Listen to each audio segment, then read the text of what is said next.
New Business. La verdad. ¿Qué tal, amigos televidentes? Muy buenas tardes y bienvenidos a este programa especial denominado New Business, la verdad.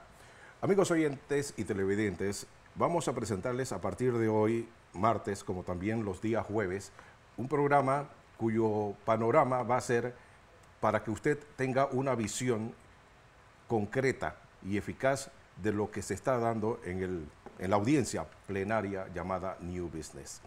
Para ese entonces nos acompaña en la tarde de hoy Dustin Guerra, él es director del Panamá América, como también el abogado ex fiscal de drogas, como también ex fiscal cuarto, Pedro Citón. Con él vamos a conversar. Más adelante también le tendremos al abogado Valentín Jaén, tendremos también despachos por parte de nuestro reportero Adair Concepción y una serie de datos de lo que ha ocurrido en este desfile de testigos y peritos, con la idea de que usted tenga una visión y un panorama completo de lo que está pasando en esta audiencia plenaria. Dustin.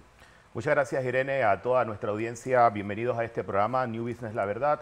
También quiero darle la bienvenida a nuestros amigos en Panamá América, Crítica Día a Día y KW Continente, que están con nosotros conectados a esta hora de la tarde. Y vamos a entrar en materia, también la bienvenida al amigo Pedro Citón, colega, amigo de muchos años.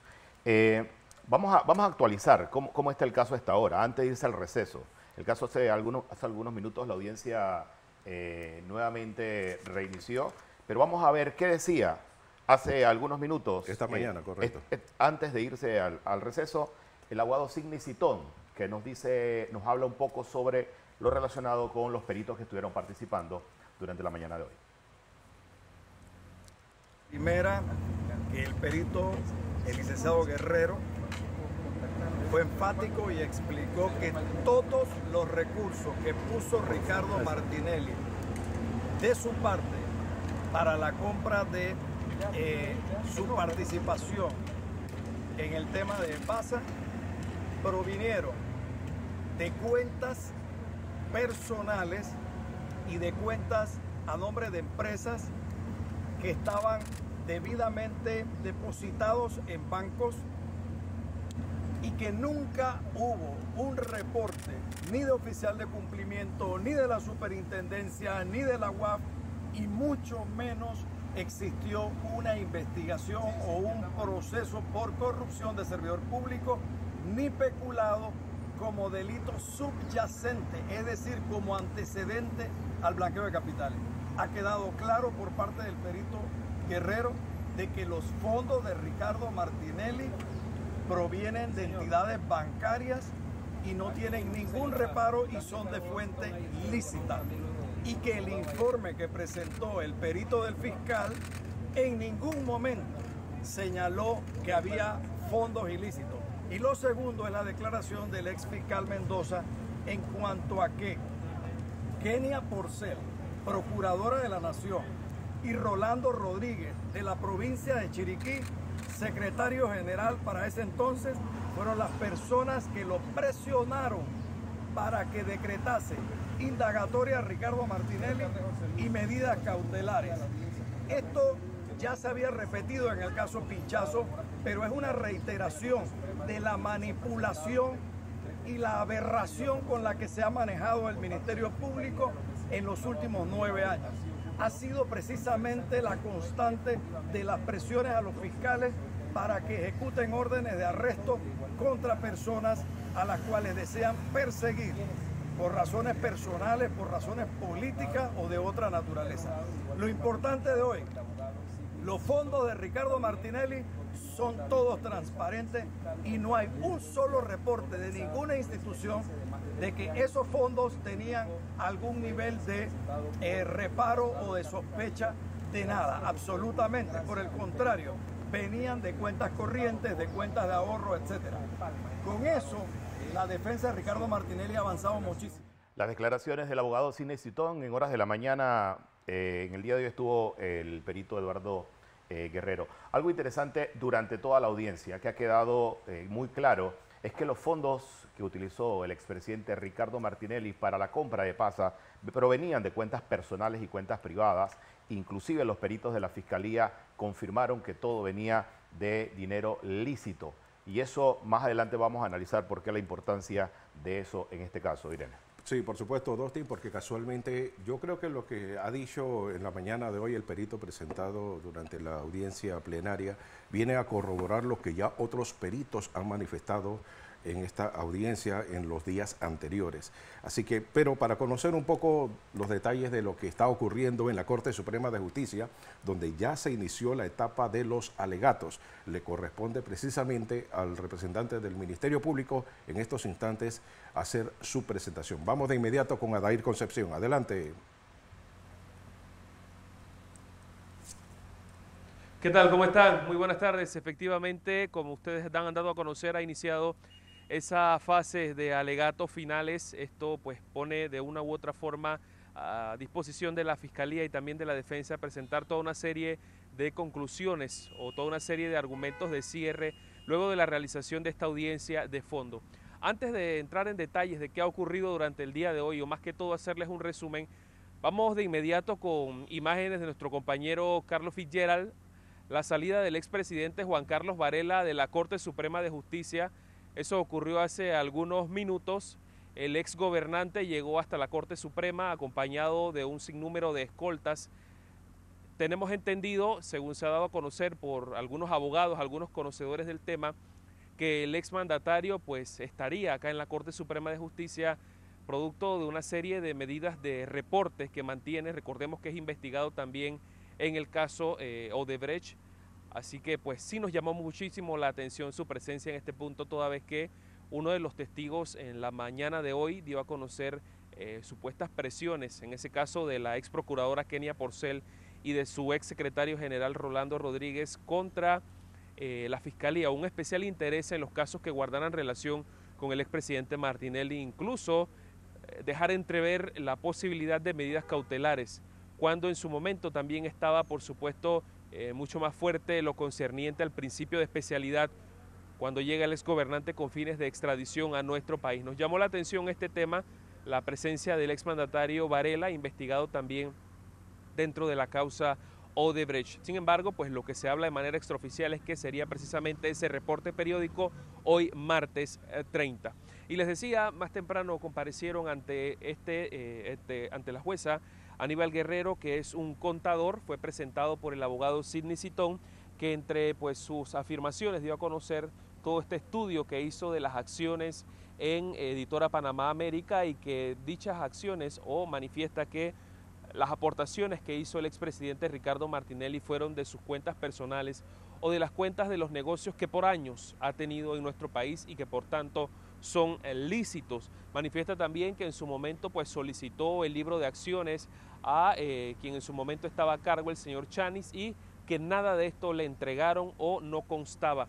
Pero lo que sí dio a conocer fue la licitud de los fondos aportados por el expresidente.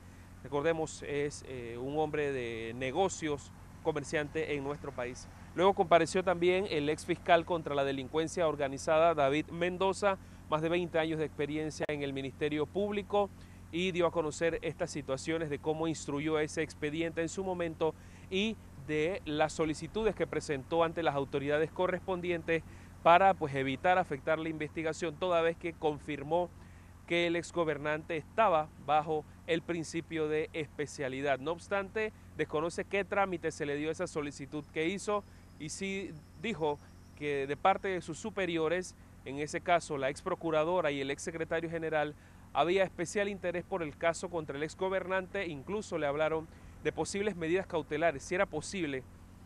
También ya para la tarde, Luis de Gracia, que es un perito y en este caso presentado por Rodolfo Palma, defensor de algunas de las personas que están imputadas en este caso. De esa forma transcurrió hasta la tarde de hoy. Hace algunos minutos se ha declarado entonces el inicio de la fase de los alegatos finales. Corresponde entonces a la Fiscalía. Estamos a la expectativa de poder tener detalles también de la defensa, que recordemos había pedido la comparecencia del testigo protegido. Con el inicio de esta fase ya final, imposible entonces que hayan comparecido ante este tribunal para permitir preguntas y repreguntas. Es lo que ocurre a esta hora. Vamos a estar, por supuesto, a la expectativa de todos esos alegatos y más detalles que podamos tener aquí en Next, Panamá América Crítica y, por supuesto, la emisora KW Continente. Sigan ustedes, adelante. Como no, gracias a Dair por ese despacho completo desde la Corte Suprema de Justicia y sobre todo en torno a esa comparecencia que va a crear una serie de suspicacias naturalmente del expresidente Juan Carlos Varela. Vamos entonces con más aquí en este programa especial New Business, La Verdad. Y precisamente, qué coincidencia, Dustin, la presencia del ex gobernante Varela con unas declaraciones que emitió casualmente en la audiencia esta de fondo el señor Franz Weber recientemente. Sí, declaraciones que dio durante la audiencia y que generaron mucha reacción en la opinión pública. Pero veamos cómo inició el caso New Business y lo que dice Franz Weber, que era el secretario de la Asamblea en ese momento. Veamos. Según el acta que está ahí, el diputado Arrocha había solicitado pues que se mandara a la Procuraduría de la Nación. Señor Weber, esta actuación que usted realizó es una actuación común en la Asamblea Nacional de Diputados. Bueno, comúnmente los diputados en el periodo de incidencia lo utilizan para hablar de todas cosas, de lo que se les ocurra. Regularmente ellos, cuando son situaciones que tienen que ver con entidades o ministerios o entidades públicas, pues piden que las notas se les manden a los funcionarios públicos. En este caso en específico, cuando a mí se me dio la instrucción de mandar esta nota, ya para finales del año, que eso no está ahí, a finales del mes de enero, en los últimos días del mes de enero, el diputado Rocha había hecho algo similar, había denunciado alguna situación de este caso de business. Entonces yo mandé la primera nota. Pero cuando el día 6 o 7 de febrero el diputado Rocha retomó el tema, yo le fui y le pregunté a mi secretario general del partido en aquella época, era presidente de la Asamblea, el diputado Rubén de León Sánchez, que si era usual que eso, una denuncia, porque ya era una denuncia de este tipo, porque yo le decía que porque el diputado mismo no se presentaba a la Procuraduría de la Nación y hacía la respectiva denuncia, que ya era otra cosa, porque nosotros, era mi opinión personal, mandándola de parte de la Asamblea, pareciese que era la Asamblea que estaba poniendo la denuncia y no el diputado. Entonces él me dijo, en aquella época, mira, eso hay que mandarlo porque hay instrucciones de más arriba. Y yo le dije, pero más arriba, ¿de dónde? Sí, más arriba nosotros somos aquí, usted es el presidente y yo soy el secretario general, y estamos al quinto piso, hay un sexto piso, así que más arriba, o Dios, o el señor presidente de la República, en aquel momento, el señor Juan Carlos Varela. Él no me, eso es una cosa que yo supuse, él no me dijo eso, él me dijo, solamente son instrucciones de más arriba y hay que mandarla, así que mándela. Por eso, si usted lee el texto de la nota, yo fui muy cuidadoso en ese momento, en el texto de la nota yo puse que por instrucciones directas del presidente de la Asamblea, Rubén de León Sánchez, yo estaba mandando la nota porque a mí me parecía que eso no debía ser así, si era una denuncia que él mismo Arrocha fuera a la Procuraduría a poner la denuncia, pero que cuando manda capitán no manda marinero, simplemente yo obedece la orden y mandé la nota y la incidencia. Para darle un poco de contexto a la audiencia sobre estas declaraciones, cuando Panamá América comenzó a cuestionar el gobierno de Juan Carlos Varela en ese año, recuerdo perfectamente, porque yo soy el director de Panamá América, que comenzaron a salir publicaciones y se comenzó a ejercer una presión, una fuerte presión por las denuncias que estaba haciendo Panamá América. En el periodo de incidencias de la Asamblea Nacional, el diputado Jorge Iván Arrocha hace esta denuncia del caso New Business, donde dice que PASA se compraron con dineros irregulares. Y esta explicación que da Franz Weber le da peso a esto. ¿Y por qué se habla a veces, y no se habla, en reiteradas ocasiones se dice que este caso es un caso político? La descripción que ha hecho Franz Weber es genial. En la asamblea, aquí vamos a preguntarle a Pedro, que conoce mucho de la asamblea, en la asamblea nunca se había pedido que se convirtiera una intervención en el periodo de incidencia en una denuncia formal, como si fuera la asamblea la que estuviera presentando. Y remiten esta carta entonces al Ministerio Público.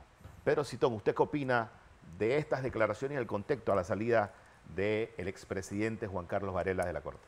Bueno, realmente habrá que echar un poco más para atrás y recordar la gestión del abogado Saltarín, que era el redactor de todas y cada una de las denuncias que presentó la anterior administración en contra de los funcionarios del gobierno de Ricardo Martinelli. En el contexto que tú me comentas y que Frank Weber, en una forma muy vernacular, muy simpática, nos dice que arriba, que fue un mensaje de arriba, que era o Dios o el presidente de la República, Juan Carlos Varela, es cierto. Y él tiene una característica, él se cuida de que la denuncia no sea interpretada como una cuestión de él. Eso es sorprendente. ¿Y por qué? Porque si no, él podría haber cometido un delito que es la falsa denuncia. Cuando tú denuncias hechos que no son ciertos y entonces tú eres responsable penalmente. Y eso fue, yo creo, que trató de tapar el diputado Arrocha de Coclé en el sentido de manifestar que vía la Asamblea Nacional dejaba la política para sentirse un tema institucional. La Asamblea Legislativa tenía facultades de perseguir, de fiscalizar, perdón, la gestión pública y por tanto ellos querían darle ese arropaje de que estaban dando algo institucional, cuando detrás de todo esto, como lo revela Weber, es que habían instrucciones directas del Palacio de las Garzas para poner la denuncia, donde la otra subalterna de Juan Carlos Varela, que era la procuradora de ese entonces. Ahora, sí, licenciado Citón, al escuchar su planteamiento, nos lleva a una premisa sobre este tema que a mi juicio es bien delicado, porque ¿cómo es posible que el resto de los mortales de este país, cuando expresamos algo o denunciamos algo, tenemos la responsabilidad de enfrentar lo que denunciamos o lo que estamos informando? Sin embargo, cuando hablamos de la Asamblea, cuando hablamos de los diputados, ellos no son responsables de lo que manifiestan o expresan en el Pleno de la Asamblea. Entonces es necesario hacer una especie de reformas en este órgano del Estado. Bueno, Weber también lo comenta, no sé si pasó en el video, pero él también lo comenta en su declaración, en el sentido de que en ese momento los diputados pueden decir lo que sea, no tienen responsabilidad alguna y que por eso él también pensaba que no era prudente que la Asamblea presentara esa denuncia como una cuestión propia de la Asamblea. Así que definitivamente tiene que hacerse una reforma constitucional.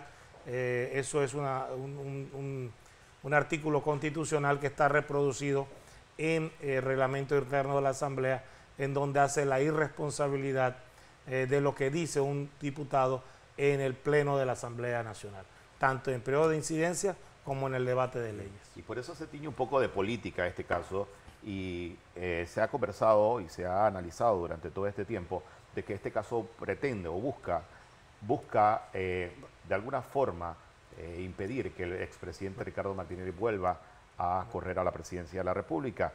Y este antecedente que registra Franz Weber deja mucho que decir también, porque él tenía que presentarse, Jorge Iván Arrocha, a presentar él a título personal la denuncia y optaron por hacerlo a nivel institucional a través de la Secretaría de la Asamblea Nacional. Es que, como dice el abogado Citón, ahí detrás de esa denuncia realmente estuvo el jefe de la seguridad, el señor Rolando López Arias Picuiro, en donde ellos hacen toda una especie de investigación que es la que le presentan al diputado Arrocha y que posteriormente endosa el subcomisionado mal llamado perito Eliseo Ábrego.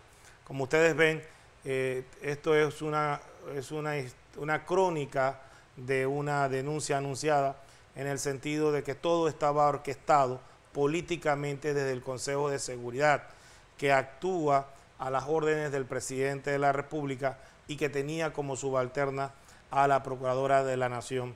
Así que en ese entramado político, jurídico, en donde entra la política, sale la justicia por ahí mismo, es que entonces se judicializó la política y vemos entonces que tratan con este proceso de inhabilitar a Ricardo Martinelli. Eso significa entonces que mientras que usted señala que se haga esa reforma constitucional, significa que vamos a ver a otros Jorge Iván Arrocha presentando este tipo de denuncias y no hay nada que lo impida dentro de los procesos que se hagan. Claro que sí, y para que usted también tenga una idea, Juan Carlos Varela fue preso de sus propios componendas políticas que luego le reventaron en su cara con el caso de Brecht. Precisamente ese es el mejor ejemplo que usted ha podido tener de la situación de Juan Carlos Varela, que por eso ahora está subiendo y bajando escalera del Palacio de Justicia, producto de la politización de la justicia, que lo único que consigue entonces es estas persecuciones políticas, que es un sinfín de nunca acabar. La teoría de la Fiscalía es que en la compra de PASA hubo blanqueo de capitales y ese es el delito que se le está imputando a las personas que se encuentran en esta audiencia. Vamos a escuchar parte de lo que fue la audiencia donde Rodolfo Palma, uno de los abogados defensores del Grupo Corciones, precisamente hace cuestionamientos a Eliseo Ábrego, el perito estrella de la Fiscalía, sobre el tema de blanqueo de capitales. Como experto en delitos de blanqueo de capitales, con 24 años de experiencia, según ha manifestado usted, en la división de blanqueo de capitales de la Dirección de Investigación Judicial, le pregunto si en este tipo de delito es necesario acreditar el delito previo, predicado o precedente. ¿Sí o no? ¿Sí o no? Sí es necesario. Si es necesario en un delito de blanqueo de capitales acreditar un delito precedente. ¿Por qué esto es importante, jurista Pedrocito? Bueno, mira, en primer lugar creo que el perito, que no es perito, yerra garrafalmente con el tema. La jurisprudencia de la Corte Suprema de Justicia lo ha dejado claro. Es un delito autónomo, no requiere un delito precedente. Lo que necesita es que haya incidencias o pruebas inequívocas de que hubo un delito precedente. Y eso es muy importante, porque en este proceso que se está llevando, los fiscales optaron por hacerlo como un delito autónomo. Pero ¿qué resulta? Que toda la trazabilidad de los dineros, de las cuentas, de los cheques, pasaron por los bancos y por sus comités de cumplimiento. Ninguno de ellos reportó ninguna anomalía, nada anómalo en relación. Tanto compradores como banqueros están, vendedores como banqueros están fuera de ese proceso penal, en un manifiesto sesgo jurídico por parte de la Fiscalía, que realmente debió, si llevaba a unos, tenía que llevarlo a todos. Pero como nos hemos percatado, ese delito, todos los peritos que han pasado, inclusive el perito estrella del Ministerio Público, ha recalcado que los fondos de Ricardo Martinelli son lícitos. Hoy fue nuevamente ratificado eso. O sea, dicho de alguna manera, ellos tienen que probar que esos dineros son ilícitos. Y lo único que han logrado decirnos es que los dineros fueron producto de unos contratos.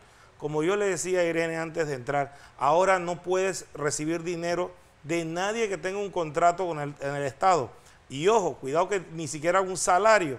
Si tú vas a pagar una deuda, te van a pagar una deuda y es un trabajador del Estado, cuidado que ni siquiera eso, porque te están diciendo que estás lavando dinero, sin entender que los contratos con el Estado son negocios lícitos que se regulan por la ley y por contratos que se firman entre ambas partes. Ahora, si no es un perito, es un chespirito, entonces, porque, señor, o sea, ¿cómo una persona me va a decir a mí que no verificó los libros de contabilidad, no vio los estados financieros, las declaraciones de renta o los pactos sociales y va a hacer un informe de peritaje para inculpar a alguien sobre un supuesto delito de lavado de capitales sin tomar quizás hasta los mismos protocolos que indican eso?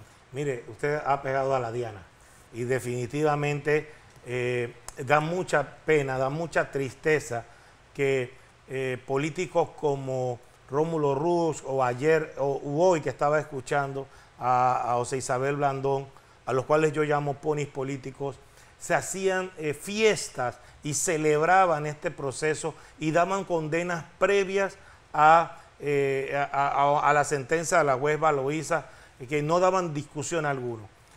Porque eso les puede después a ellos regresar como boomerang. Porque nadie sabe que donde abres una caja de Pandora, como dijo el doctor Carlos Barzallo, luego no las puedes cerrar.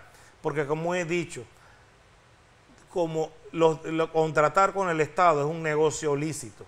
Ningún comité de los bancos dijo nada sobre las transferencias y sobre los cheques pagados. El vendedor se sintió satisfecho y depositó sus cheques. Se pagaron préstamos, deudas que se tenían de la editora Panamá América y ningún banco reventó. Nadie se alteró por eso. Sin embargo, como hemos visto, los Mortadelos y Filemón, los fiscales del Ministerio Público, insisten a partir de hoy en sus alegatos a decir que hay un delito de blanqueo autónomo, que van a tener que probarlo porque realmente no entiendo cómo la juez va a poder razonar que con un negocio lícito de contrataciones plus negocio lícito de los fondos de Ricardo Martinelli aceptados por el perito del Estado, aceptados por el peritaje privado, auditados por personas contratadas por Ricardo Martinelli, por los propios comités de los bancos, no se puede entender cómo estamos llegando a un delito de blanqueo autónomo. Y estamos hablando de dos bancos reconocidos, el Banco General y Global Bank. Entre los bancos, uno emite el cheque para pagar la compra y el otro la recibe a satisfacción, con altos ejecutivos del Banco General, en este caso, que recibe el dinero. Cancelan la deuda porque las acciones las tenían comprometidas con deuda y cancelan la deuda y le liberan las acciones para poder completar la transacción. Entonces, es muy curioso lo que ocurre en los alegatos y en las argumentaciones de los fiscales, donde dice de que hubo un blanqueo de capitales. Entonces, quiere decir que los bancos que estaban involucrados en la transacción no cumplieron con los requerimientos de la Superintendencia de Bancos y las leyes nacionales. Pero mire, lo que también quiero poner en perspectiva con referencia a los empresarios que compraron la editora Panamá América y los posteriores socios, es que la mayoría de los panameños para llegar a fin de mes llegamos rasgándola, ¿verdad? Y tenemos en nuestra cuenta de banco 10, 100, 20 dólares. Pero este era un personaje que según la declaración del propio gerente, de uno de los gerentes, vicepresidente del Global Bank, dice que cuando le preguntaron por su ficha técnica de sus ingresos, la persona llega, presenta, y que con solo su patrimonio era suficiente para comprar el Panamá América. O sea, estamos hablando de empresarios que todos los días están haciendo negocios, todos los días están haciendo transacciones en un mundo que se mueve como la zona libre de Colón, en la construcción, en otros negocios de bienes muebles, etcétera, etcétera. Entonces, para lo que el fiscal, que en su vida ha vendido una sociedad anónima, y que no entiende de esto del derecho societario, como muy bien respaldó ayer u hoy el Colegio Nacional de Abogados, el término del director nominal, que trataban de hacer ver que eso era algo criminal, fuera de la ley. Fue todo lo contrario. Entonces, lo que da a entender para una persona que es experta en derecho es que los fiscales o torcieron la ley o son unos ignorantes supinos de la misma. Brevemente, licenciado Citón, entonces, ¿qué camino le queda a la jueza Valoisa Martínez, tomando en consideración lo que usted ha planteado? Porque realmente, si hay un fallo de culpabilidad, esto no va a crear un precedente para transacciones de carácter comercial y privado que se han dado en este caso. Total, va a ser un fallo nefasto para el tema del derecho societario panameño, para la misma banca y para las mismas actividades comerciales.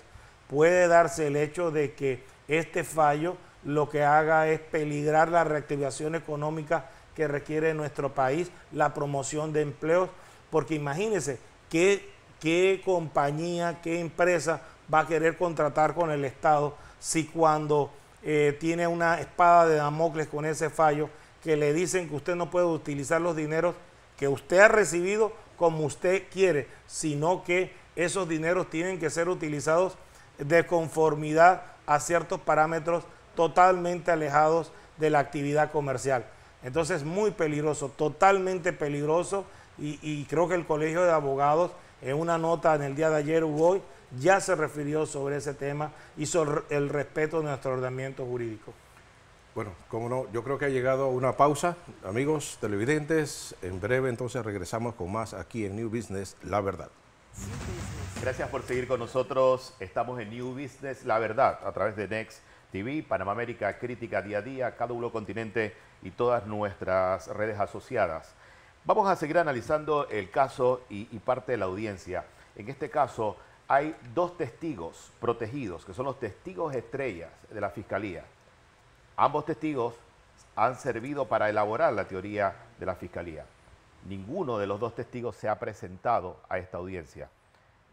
La abogada Gladys Quintero habló de este tema durante el transcurso de la audiencia. Veamos qué dijo. Hay una excepción fiscal. Las declaraciones dadas en el sumario conservarán su fuerza probatoria en el plenario, sin necesidad de ratificación, salvo que alguna de las partes pida esta con el objeto de repreguntar al testigo. Ese párrafo al fiscal no se lo leyó, que yo sé que usted lo conoce, pero lo conozco, licenciada Gladys, y ya me pronuncié en cuanto a los testigos que han sido debidamente citados. Pero es que el tribunal ha cumplido con el diligenciamiento de las citaciones y dije que si hay algún testigo que fue citado y que no ha comparecido y que su incomparecencia es injustificada, eso será considerado por el tribunal en la sentencia correspondiente. Pero es que usted no se ha pronunciado a los testigos protegidos, usted no ha dicho absolutamente nada. Son testigos y están incluidos dentro de... Usted no está aquí para discutir conmigo ni yo con usted. Yo no quiero discutir con usted, juez, porque ese no es mi interés, nunca ha sido así. He sido siempre una abogada respetuosa, pero yo pienso que aquí la temática de la discusión no va dirigida a mi persona. Yo estoy solamente transmitiendo una opinión que yo requiero a los testigos protegidos. El fiscal no se pronunció al respecto. No dijo por qué los testigos protegidos no están. Que lo manifieste. Si están enfermos, incapacitados, que lo diga. Pero que lo diga para que la opinión y mis representados sepan por qué sus testigos de descargo no están aquí. Es lo único, señor juez. No pretendo entrar en discusión con el tribunal. Los testigos protegidos, dos testigos de la Fiscalía que hacen las argumentaciones más importantes en este caso, pero que no se presentan a la audiencia a recibir la pregunta por parte de los defensores. O sea, los testigos acusan, hacen señalamientos sobre la base de esas declaraciones y la información que ellos dan. Se dictan imputaciones, se dictan cargos, se dictan medidas cautelares, pero esos testigos no aparecen en la audiencia y no hay forma de cuestionar lo que ellos dijeron, Irene. Sí, y lo más grave de estos dos es que, como tú lo dijiste, la Fiscalía o el representante del Ministerio Público sustenta su mayor argumento precisamente en esas declaraciones de esos testigos protegidos. Y yo creo que así lo da a entender también el ex fiscal Rosendo Miranda. Veamos. Pido disculpas por mi insistencia, pero esa respuesta tan laxa de la Fiscalía, de unos testigos de cargos, de ellos, sobre lo cual sustentan su teoría del caso, y lo han tratado como si se tratara de cualquier otro testigo común y silvestre, y perdonen la expresión. Eso es un irrespeto para nosotros como abogados defensores, para los clientes nuestros que están padeciendo medidas cautelares producto de las declaraciones de esos testigos protegidos, y para la ciudadanía en general, su señoría, porque no puede ser que la base de la teoría del caso del Ministerio Público sobre esos testigos protegidos no le haya prestado la atención adecuada y presentárselos a usted bajo el principio de mediación para que usted y la ciudadanía los escuchara, reiterar y probar su veracidad de los hechos que han manifestado en esos acuerdos. Señor juez, no se trata de cualquiera testigo, señor juez, no se trata de cualquiera. Eso hay que entenderlo. En cualquier país del mundo donde hay testigos protegidos, el principio es el contradictorio. Y ningún tribunal le permite a un fiscal que no lleve a sus testigos, porque esos son sus testigos. Y eso que van y los citen y no está ahí ya conforme. Señora juez, aquí está la dignidad, la honra, la vida en juego de muchos panameños aquí en esta sala, y nos merecemos ese respeto, y eso es lo que nosotros le pedimos al tribunal, que haga aplicar la ley en ese sentido. Hoy en la mañana se le preguntaba al fiscal Emeldo Márquez sobre los testigos protegidos y si iban a asistir. Ellos simplemente han dicho durante todo este tiempo de que se les giró la citación, pero que no lo han podido localizar. Licenciado Pedro Citón, ¿usted qué opina de esto? No, yo definitivamente me sumo a la cantidad de abogados que de casi forma unánime hemos reclamado el contradictorio como una manera de respetar el debido proceso. Creo que lo que dijeron los dos abogados, más el abogado Citón en el día de hoy, en donde reclamaba a la juez precisamente eso, la presencia de los testigos protegidos, y porque eso es una violación a reiterados fallos del sistema interamericano, donde la Corte Interamericana de Derechos Humanos ya lo ha dicho. El testigo protegido no es un testigo fantasma, no es un testigo anónimo, no es un testigo escurridizo. Él tiene que presentarse en el tribunal, claro que con las garantías que conlleva ser testigo protegido, pero él debe ser contrainterrogado por la defensa, porque como muy bien apunta el abogado Rosendo Miranda, esto es bienes, vida y honra de las personas que han sufrido, producto de ese testimonio, una serie de medidas. Y déjeme decirle, estoy completamente seguro que esos fiscales lo que tienen es un culillo gigante, como dirían en mi pueblo, porque ya se les cayó el perito, con su peritaje se cayó, fue un desastre, y no quieren tomarse el mismo riesgo con estos testigos protegidos, que sería ya la deblaque total y la necesidad de que la juez tenga que fallar a favor de los imputados, de los indicados, porque definitivamente este par de fiscales que yo llamo Mortadelo y Filemón realmente son un chiste de fiscales. No quieren jugar vivo y quieren jugar con el árbitro a su favor, y eso no se acepta en un procedimiento penal que, a pesar de ser un procedimiento con un sistema inquisitivo perverso y pervertido, se tienen que respetar esas reglas de tramitología. Ahora, si tomamos en cuenta también, licenciado Citón, que cuando se habla de testigos protegidos, entre comillas, se supone que esos son fichas claves en cualquier audiencia, no solamente en New Business.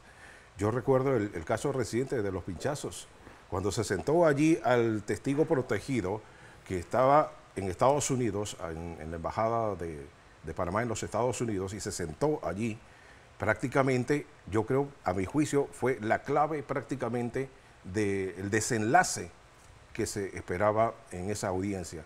Y en esta ocasión, esos dos supuestos testigos también deberían comparecer, porque si usted tiene un cliente y lo están acusando de lavado de capitales y usted no tiene ni siquiera la oportunidad de contrariar o de, vamos a decir, repreguntarle a ese testigo protegido, ¿cómo usted lo va a defender?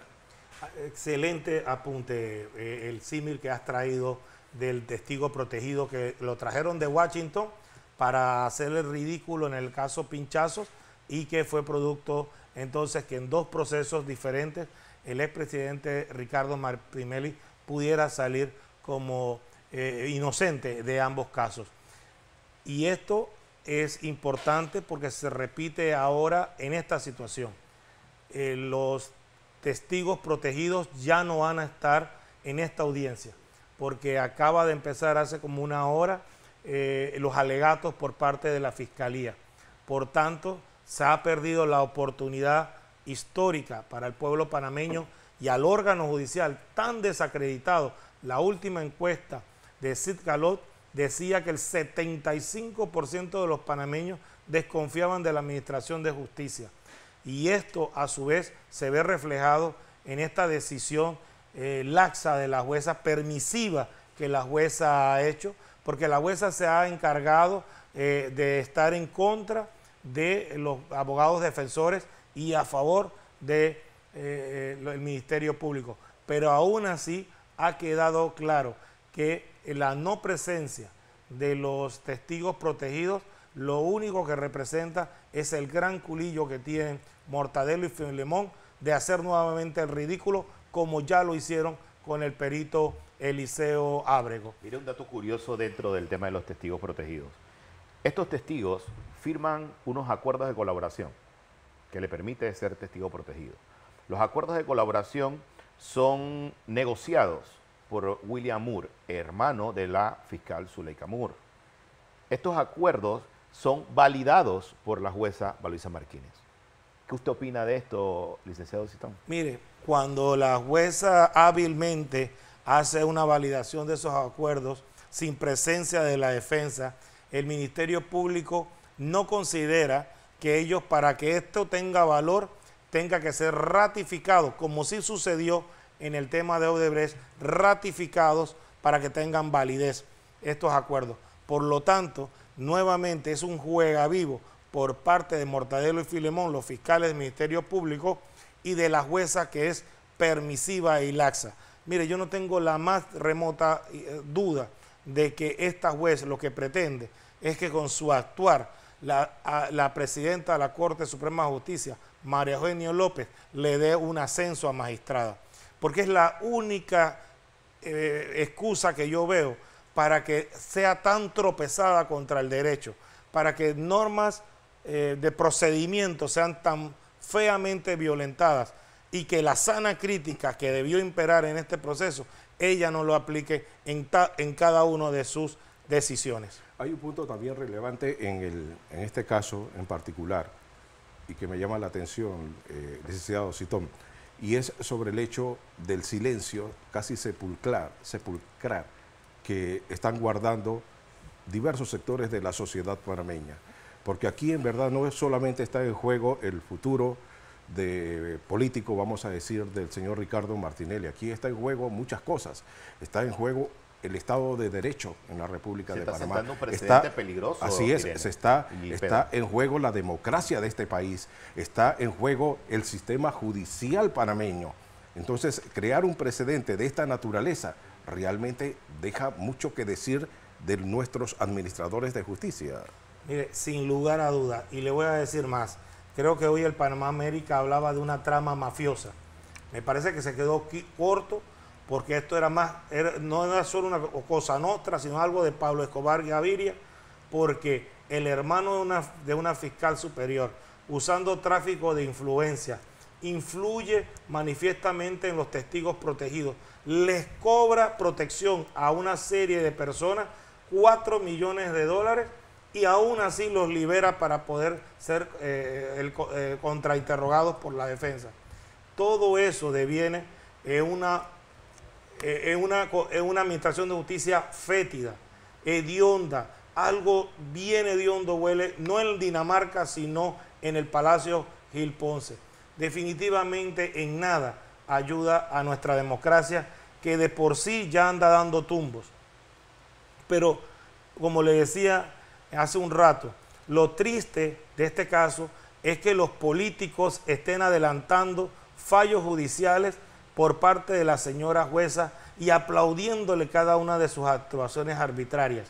No se percatan de que esto puede venirles como boomerang y puede venirles luego a perjudicarlos a ellos.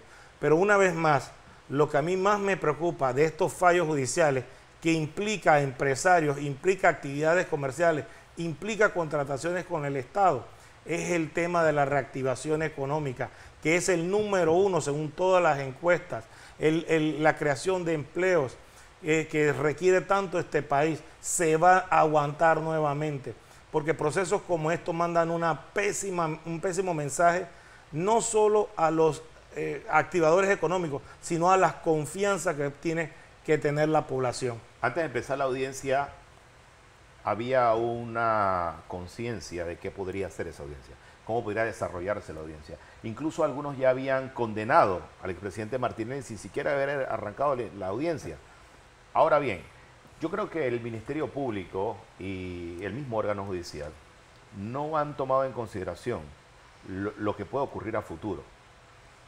Toda la audiencia, la intervención de los defensores, las intervenciones de los peritos, de los testigos, la explicación de los abogados, la participación de los fiscales, está grabada y queda consignada en YouTube. O sea, las audiencias han sido transmitidas. Entonces, si aquí hay un fallo polémico, dudoso o sospechoso, la jurisprudencia que se está sentando aquí va a ser peligrosa para el Estado de Derecho. Yo no espero mucho, para ser honesto, nada de lo que ha sucedido en este tribunal. Yo he conversado con abogados como Rosendo Miranda, con mi hermano Signi Citón y con otros abogados de la defensa. Y desde antes yo no pensaba, o sea, lo que está sucediendo para mí es realmente lo que yo estaba esperando que sucediera.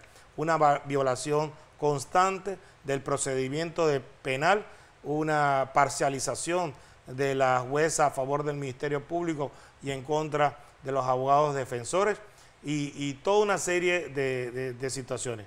Yo creo confiar un poco más en el Tribunal Superior de Liquidaciones, donde 3 magistrados conocerán de esa apelación, probablemente. Yo no dudo de ello. Yo creo que son magistrados serios que no van a aguantar, que van a soportar cualquier presión que les venga de más arriba, y no quiero decir de Dios. Bien, amigos televidentes, sí, vamos a continuar con este programa especial New Business, La Verdad, pero vamos a otra pausa. Regresamos en breve. No se vaya. New Business. La verdad. La verdad. Gracias por seguir con nosotros. Esto es New Business, La Verdad, a través de Next TV, Panamá América, Día a Día y Crítica, y KW Continente. Saludo para todas las personas que a esta hora están pendientes de este programa. Pero vamos a conocer qué opina la gente en la calle del caso de New Business y de lo que está ocurriendo, las intenciones de impedir que el expresidente Ricardo Martinelli corra nuevamente a la presidencia de la República. Veamos.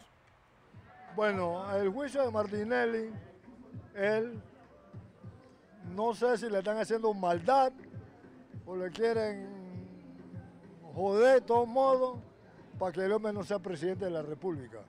¿Entiendes? Entonces, si él llega a salir sobreseído del juicio, posiblemente la pelea queda entre Martinelli y Martín Torrijos. ¿Cómo ve el juicio del señor Martinelli? Bueno, verdaderamente un juicio injusto, porque el hombre ha hecho mucho por este país, porque otros mandatarios han dejado el país en quiebra, en el hoyo, y él con sus errores y defectos lo ha sacado. Eso es algo injusto, pero Dios tiene la última palabra, que él va para la calle y va a ser el próximo presidente de Panamá. ¿El juicio al señor Martinelli? A Martinelli no lo he visto a Martinelli en el juicio. ¿Cómo cree que va a salir el señor en este juicio? Yo digo que sale bien Ricardo Martinelli. Lo veo que es como un juicio arreglado. Ahí las puras pantominas para que la gente vea que hay juicio, pero la justicia panameña no sirve. La justicia panameña ahora mismo está corrupta, está llena de pus. Afortunado. ¿Afortunado de qué? De ya la presidencia, los panameños están votando por él. Y como ven que ya él va a la presidencia, quieren hacerle jaraquiri.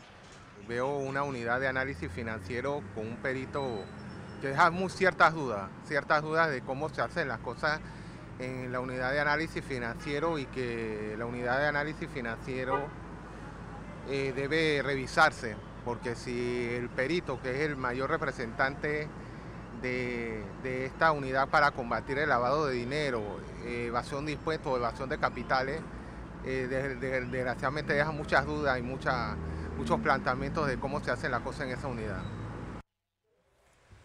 Bien, amigos televidentes, ese es el sentir del pueblo panameño. Y esto, Dustin, nos muestra que no hay ninguna duda de que el panameño está casi consciente de que esto, más que un juicio o una audiencia de carácter, digamos, de un proceso de carácter legal, se trata de un proceso político. Y las manifestaciones del pueblo panameño así lo están demostrando.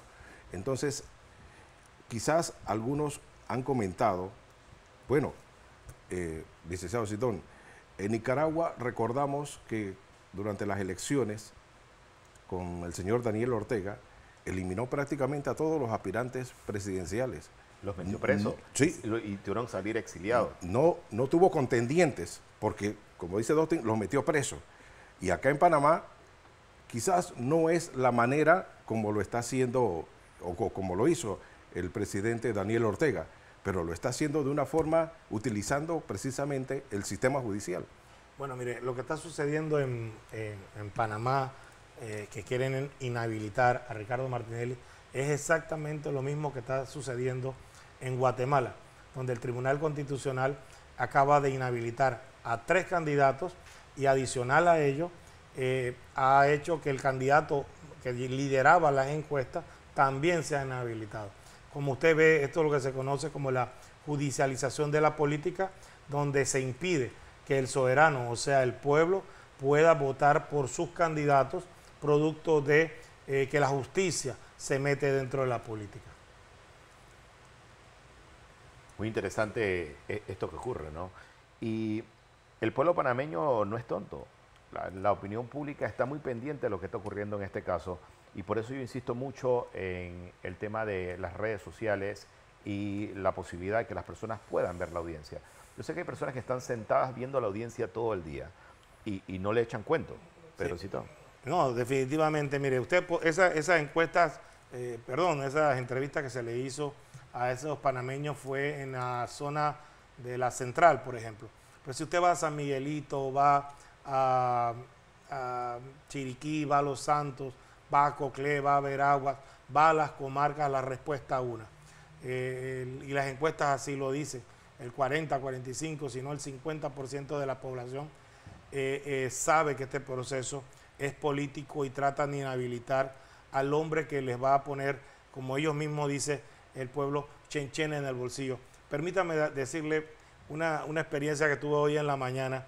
Yo venía de mi casa, tomé un autobús y venía llegando aquí en la mañana a Next TV y un periodista, colega suyo, me llama para una entrevista y estaba yo en el teléfono hablando y en ese momento yo dije, sí, porque el juicio político de Martinelli para inhabilitarlo y la gente atrás mío, 2 o 3 personas dijeron, quieren joder al loco, quieren joder al loco. Y a mí me dio tanta pena porque estaba en una entrevista al aire, me tuve que bajar en la siguiente parada y tuve que mulear, como dicen aquí. Pero me llamó mucho la satisfacción que el pueblo que estaba enredado, yendo a su trabajo, yendo a su escuela, etcétera, yo hablando alto, porque tengo la voz alta, los panameños así, espontáneamente, o sea, reaccionaron inmediatamente.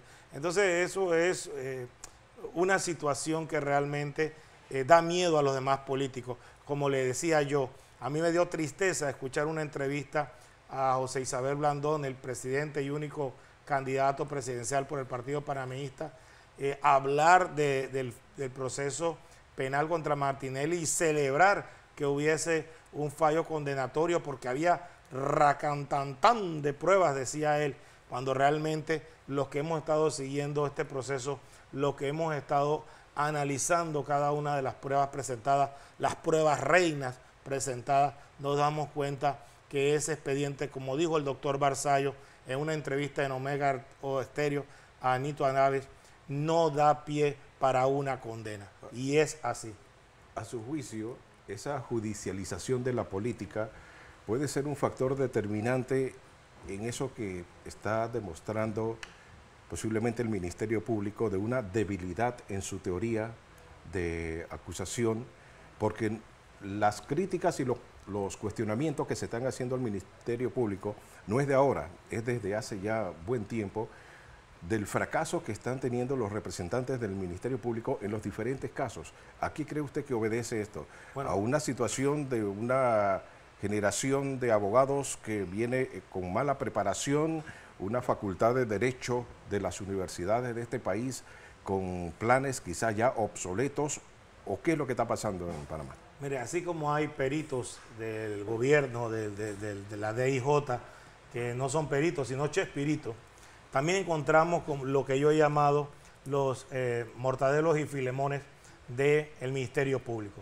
Porque, como usted muy bien apunta en esa dirección, hay una impreparación jurídica por parte de estos representantes del Ministerio Público, iniciando por el procurador Caraballo. El procurador Caraballo es un interino dentro del cargo. Él no ha sido ratificado como titular por la Asamblea Nacional, porque no tiene la confianza política de los diputados.